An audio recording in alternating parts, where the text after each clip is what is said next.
The development of cinema as an art form is not only seen from an entertainment aspect, but also as a medium for personal expression of filmmaker. One important idea that changed the way we view film is the auteur theory. In this video, we will discuss how Truffaut's journey from a film critic to an auteur is realized through the 400 blows, as well as how the film represents the idea of auteur theory in cinematic practice. Among those critics, François Truffaut stood out after writing one of the most influential essays in film history called Cahiers du Cinéma. The journal Cahiers du Cinéma was first published in Paris in April 1951. The critics of Cahiers du Cinéma, including François Truffaut, argued, debated, and analyzed how directors use filmmaking techniques to convey narratives through audiovisual means in their artistic works. As film critic, Truffaut wrote an article titled Une critique tendance du cinéma français, which criticized French cinema and led to the emergence of the auteur theory. In his article, Truffaut's critique began with the fact that French cinema at the time often imitate American cinema. This proves that French cinema only focused on commercial films. French studios at the time tend to choose screenplays based on novel adaptations because their goal in making film was to bring to life scenes from best-selling novels, thereby attracting an audience already familiar with the stories. And Truffaut called this system tradition of quality. Truffaut explained the concept of tradition quality through the work of Jean Orange and Pierre Boss, who specialized in novel adaptation. If a scene could not be filmed, the writers would remove it, make it seem as though the novel's author had originally written that scene specially for the film. However, according to Truffaut, a film doesn't belong solely to screenwriter. He criticized the film industry system that grants significant authority to screenwriters and studios, while directors' creative role is often limited. In his article, Truffaut expressed his frustration. Why can people admire a director who has made as many films as an author has written novels?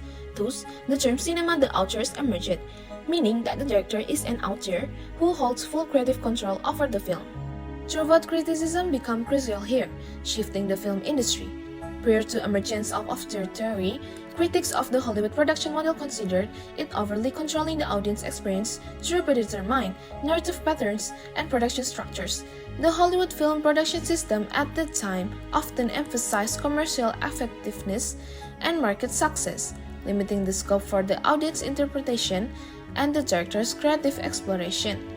In the old production system, story elements, studio needs, and production structure often take precedence over the director's personal expression. This situation leads to the director being seen more as a technical controller than as a creator with their own artistic vision. Truffaut criticized the concept of tradition quality, which he believed restricted the filmmaker's creative freedom through established cinematic rules and standards. He opposed older cinematic practice, particularly the studio system, and the tradition of quality approach, which he believed relied too heavily on established production formulas. Truffaut can be seen transforming from a critic to an auteur from his debut film. The French title of the 400 blows comes from the idiom "faire les 400 coups," meaning to raise hell. Since Truffaut based the film off of his own troubled childhood and want to express the feeling of adolescence, or as Truffaut put it, I want to express this feeling that adolescence is a bad moment to get through.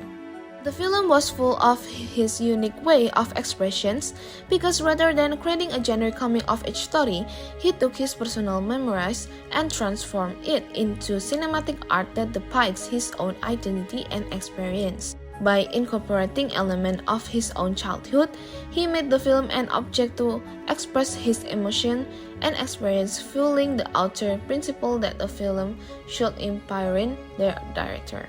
Another thing that established Truffaut as an auteur through his debut film is the humanistic perspective. It was filmed in real location throughout Paris and used natural lighting with fluid camera movement to enhance the realism and reflect the freedom and spontaneity with which Antoine and his friend roam Parisian streets.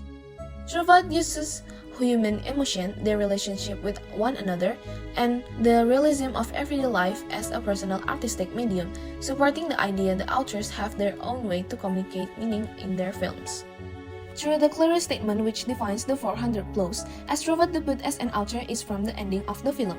It's a long shot of Anthony running across the landscape and onto the beach, ending with a freeze frame of Anthony looking directly into a camera.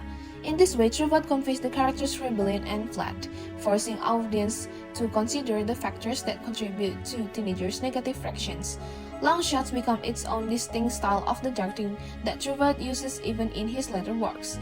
There were also improvised scenes, deploying the visual flexibility of newly developed television equipment and techniques, meaning it gave the director close control over every aspect of the creative process.